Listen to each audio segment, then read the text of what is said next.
speak as you need. So Nita is an assistant professor in the Department of Philosophy and Religion at BHU, Banaras Hindu University. And really excited to have here some of us here, Purushotama Bilamoria, Melissa Townsend, Anand Vaidya, among others, have been involved with BHU, and they were so enthusiastic to get you involved in our event for today, and we really look forward to future collaborations between yourself and your colleagues, and so many of us here that are here in person today. So Anita, thanks for being with us. I'm going to turn it over to you now. Thank you, sir. I would like to share my screen and then I'll start speaking. Okay, I suppose my screen is properly visible to everyone over there. Is it, sir? Yes. Okay, thank you so much. Good morning, everyone. This is Neeta Singh, Assistant Professor, Department of Philosophy and Religion, Banaras Hindu University, Varanasi, India. And I'm delighted to be a part of this event and grateful to Professor Geoffrey Ashton and Professor Anand Vaidya to introduce me here at this symposium and making arrangements to present online. Though I wanted to attend this program in person, unfortunately couldn't. Anyway, I'm here to speak on the Sankhya-Nyaya Debate regarding the self and its agency. Undoubtedly, it's a wonderful topic to be explored in Indian philosophical context, and my presentation will be focused on merely two prominent schools of Indian philosophy, Sankhya and Nyaya, but it would be a different kind of debate. You people will find it out later on. So these are some of the questions this presentation will cover to discuss. As I suppose, the concepts of agent and agency are necessary to be understood before initiating the debate. So briefly, we will see the notions of these terms followed by the different notions related to the agent and its agency in different Indian philosophical schools. Regarding the existence of self, Buddhism is the prominent interlocutor of the Nyaya as far as the question of the nature of the self is concerned. Sankhya becomes the major interlocutor of the Nyaya's position.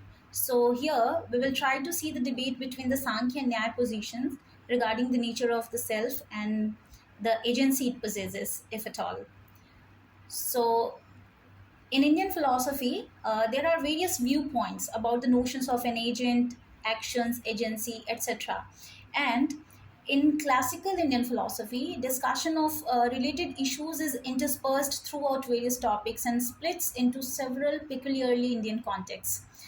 We know that an individual darshana's arguments and positions cannot be fully understood without determining who its disputants are, whether or not such interlocutors or purva pakshins are stated explicitly or left unmentioned. So the purpose and limit of this task are to be to highlight these discussions and bring them into focus, specifically in the light of the two prominent schools of classical Indian philosophy, Sankhya and Nyaya. So I suppose that basic terms like free will, action, agent, agency, and other similar concepts require a general understanding at the first hand. These are the terms with significant histories. They have been interpreted, clarified, and debated for centuries, like free will or swatantrya, sometimes known as sankalpa swatantrya, is the capacity for self-determined actions. And will is the capacity to choose certain courses of action. Having free will means one's being able to choose otherwise, or a person being the proper source of their choice. There is a term, chikirsa, in Sanskrit, meaning desire to act, which can be taken as a synonym for will, in that it alludes to the component of one's internal life through which one starts and be in control of intentional actions. And of course, this is a widely discussed issue in both Indian and Western philosophy, whether we truly can freely direct ourselves toward objectives we find desirable, or are we merely driven by the causal forces that envelop us. Free will is often taken as a necessary condition for moral responsibility. This means only those beings that exercise free will can be morally responsible for their actions. such as we all know, we might be knowing, there are 5 factors of actions mentioned in Bhagavad Gita, chapter 18, verse number 14. It says, Adhishtanam tatha karta karanam cha prathak vidham vividhascha prathak cheshta daivam chaivatra panchamam.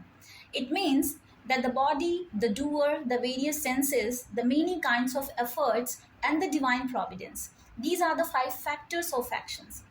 The agent performs intentional actions of their volition, which are triggered by their own cognitive and affective states.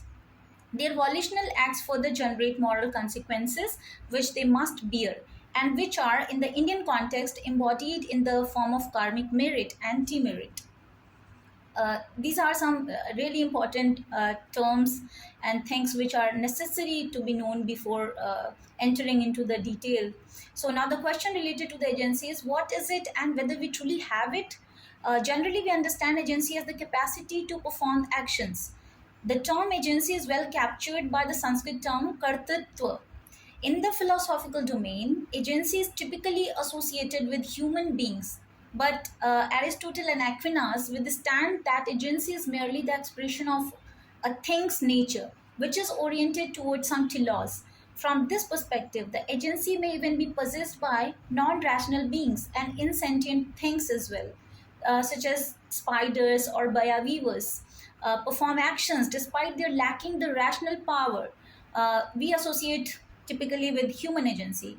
And some philosophers argue that full blooded agency requires rationality and the capacity for reflection and choice. So, mere activities cannot be a trait of an agent. And when the question comes that who is an agent, generally an agent is someone or something that performs actions. So the possessor of the agency is called an agent. In Sanskrit, for the term agent, we have the terms kartri or karta, originated from the root word kri, which means doing. Let's understand the entire thing with an example of a case to understand an agent. Suppose that a big piece of rock falls down a hill and lands on the ground. In doing so, it can enter into various causal relations and produces various effects, including, for example, hitting a small hut and crushing 2 people sleeping in the hut. But these are not actions proper in the sense of being manifestations of the agency. And now compare this to some evil person demolishing the hut deliberately knowing that 2 people are inside. This is an action which has the agent, as its source. Now I'm skipping this part. Here I wanted to briefly present the different conceptions regarding the self and its agency before focusing on just 2 major viewpoints, but it will take some time. So I'm skipping this part. If necessary, we can come up to this with the slide later on, but now I'm skipping it. So yeah, this one I'm initiating right now. So Nita, can you hear me? yes, sir. You froze just for a moment. Oh, sorry. I just said that this particular slide I'm skipping right now. Hello. Self and its agency before focusing on just 2 major viewpoints, but I'm skipping this particular slide right now so that we could save some times for the discussions, and I would love to have some viewpoints from the audience as well, the learned audience. So I'm skipping this part right now. So let's start with this one. Yeah. So now one issue is needed to be addressed, which is the locus of human agency and responsibility. Philosophers have been inquiring about such questions for ages. Where exactly is the agency located, or what is the seat and origination point of human willing and action, respectively? So, Sankhya and Advaita Vedanta conclude that the will is ultimately extrinsic to selfhood, part of a psychological appliance covering the Atman with which we identify in our unenlightening way of thinking. So they usually say that mistakes about agency are a fundamental part of spiritual ignorance. According to them, according to Sankhya and Advaita Vedanta, the notion that we are in control, that we are beings who act, is a crucial aspect of the cognitive and affective disorders, collectively called avidya, existential ignorance. So some other orthodox schools consider the self a locus or seat of human agency, and Nyaya is one such school that imposes agency on the self.